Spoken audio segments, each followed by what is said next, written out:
एक गांव में दो मित्र नकुल और सोहन रहते थे। नकुल बहुत धार्मिक था और भगवान को बहुत मानता था, जबकि सोहन बहुत मेहनती थी। एक बार दोनों ने मिलकर 1 बीघा जमीन खरीदी, जिससे वो बहुत फसल उगाकर अपना घर बनाना चाहते थे। सोहन तो खेत में बहुत मेहनत करता, लेकिन नकुल कुछ काम नहीं करता, बल्कि मंदिर में जाकर भगवान से अच्छी फसल के लिए प्रार्थना करता था। इसी तरह समय बीतता गया।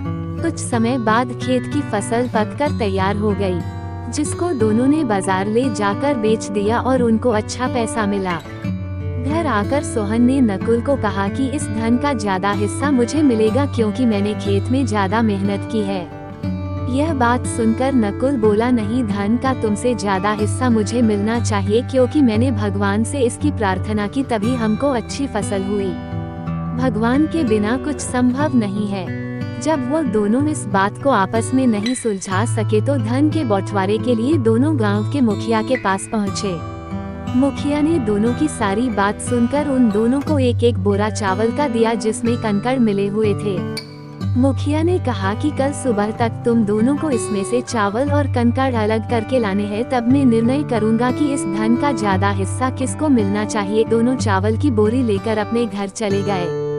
सोहन ने रात भर जागकर चावल और कंकड़ को अलग किया, लेकिन नकुल चावल की बोरी को लेकर मंदिर में गया और भगवान से चावल में से कंकड़ अलग करने की प्रार्थना की। अगले दिन सुबह सोहन जितने चावल और कंकड़ अलग कर सका उसको ले जाकर मुखिया के पास गया, जिसे देखकर मुखिया खुश हुआ। नकुल वैसी की वैसी बोरी को ले जाकर मुखिया के पास गया। मुखिया ने नकुल को कहा कि दिखाओ तुमने कितने चावल साफ किए हैं। नकुल ने कहा कि मुझे भगवान पर पूरा भरोसा है कि सारे चावल साफ हो गए होंगे। जब बोरी को खोला गया तो चावल और कंकड़ वैसे के वैसे ही थे। जमींदार ने नकुल को कहा कि भगवान भी तभी सहायता करते हैं जब तुम मेहनत करते हो। जमींदार ने धन का ज्यादा हिस्सा सोहन को दिया। इसके बाद नकुल भी सोहन की तरह खेत में मेहनत करने लगा और अब की बार उनकी फसल पहले से भी अच्छी हुई। आशा करती हूँ ये कहानी आप सभी को अच्छी लगती होगी।